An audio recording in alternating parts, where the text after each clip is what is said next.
Healthy cooking রেসিপিতে আপনাদের স্বাগত। আমি আজ আপনাদের সাথে শেয়ার করব অল্প সময়ে কিভাবে চিকেন স্যান্ডউইচ তৈরি করা যায় সেই রেসিপিটি। চিকেন স্যান্ডউইচ সবারই প্রিয় একটি খাবার। আপনারা এভাবে চিকেন স্যান্ডউইচ তৈরি করে বাসায় 2 দিন যাবত সংরক্ষণ করতে পারেন আর বাচ্চাদের টিফিনেও দিতে পারেন। আমার এই চিকেন স্যান্ডউইচের রেসিপিটি যদি আপনাদের ভালো লাগে, আমার ভিডিওটিতে একটি লাইক দিবেন আর আমার চ্যানেলটি সাবস্ক্রাইব করে পাশে নোটিফিকেশন বেলটি অন করে আমার রেসিপির সাথেই থাকবেন। আসুন তাহলে দেখে নেই কিভাবে এই চিকেন স্যান্ডউইচ তৈরি করতে হয়।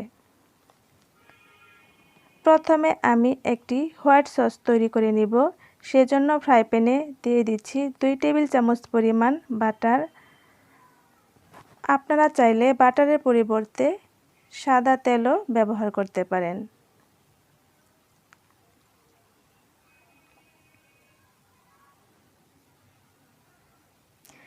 এখন এর মধ্যে দিয়ে দিব 2 টেবিল চামচ পরিমাণ ময়দা।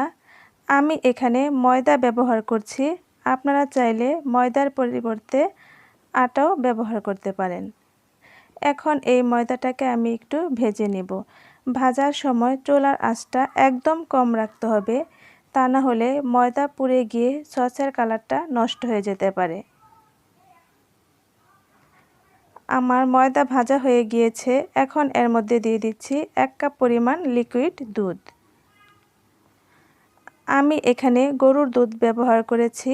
আপনাদের হাতের কাছে গরুর দুধ না থাকলে পাউডার দুধটাকেও জাল দিয়ে ঠান্ডা করে ব্যবহার করতে পারেন।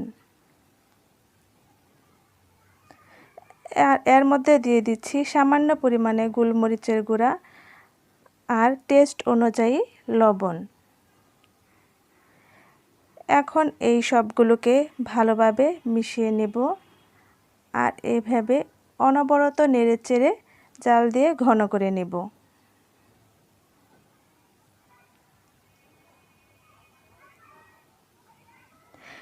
এই সস তৈরিতে খুব বেশি সময় লাগে না, 3 থেকে 4 মিনিটের মধ্যেই এটি তৈরি হয়ে যায়।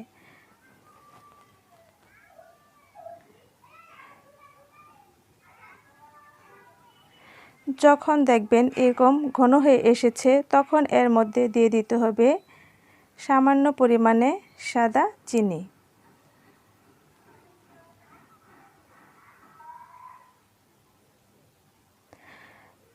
এতে চিনি দিলে এর সসের টেস্টটা অনেক ভালো লাগে। এখন আমি সসের সাথে চিনিটাকে ভালোভাবে মিশিয়ে নেব।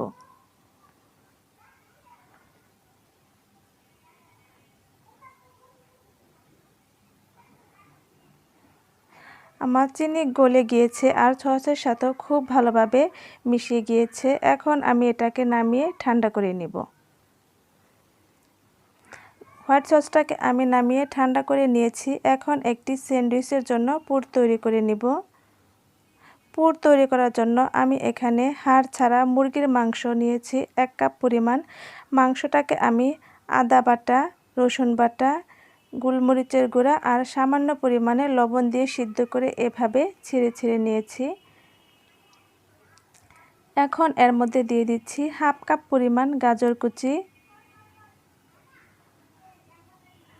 আর দিয়ে দিচ্ছি মাঝারি আকারের একটি টমেটো কুচি।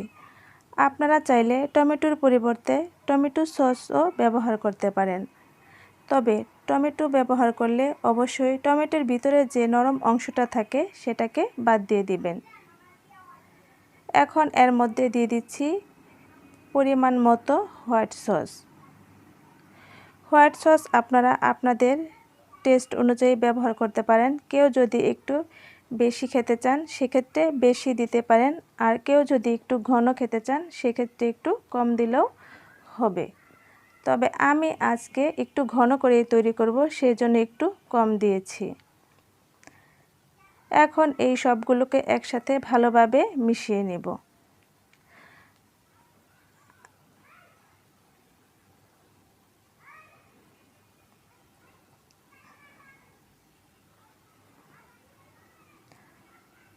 আমার সবগুলো উপাদান ভালোভাবে মেশানো হয়ে গিয়েছে। আপনারা এভাবে পুর তৈরি করে নরমাল ফ্রিজে রেখে 2 দিন যাবত ব্যবহার করতে পারেন। এখন আমি এটাকে একপাশে রেখে দিচ্ছি। স্যান্ডউইচ তৈরি করার জন্য আমি এখানে বেশ কিছু পাউরুটি নিয়েছি। পাউরুটির সাইডের যে হলুদ অংশটা আছে সেটাকে আমি কেটে বাদ দিয়ে দিয়েছি। এখন আমি স্যান্ডউইচ তৈরি করে নেব।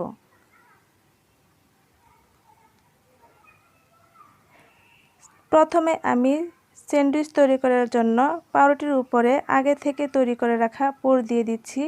পুর আপনারা আপনাদের ইচ্ছে মতো কম বেশি দিতে পারেন, তবে আমি একটু বেশি করেই দিচ্ছি। আমার পুর দেওয়া হয়ে গিয়েছে। এখন এর উপরে আরেক পিস পাউরুটি এভাবে একটু হাত দিয়ে চেপে দিচ্ছি। এখন আমি এটাকে স্যান্ডউইচের আকারে কেটে নেব।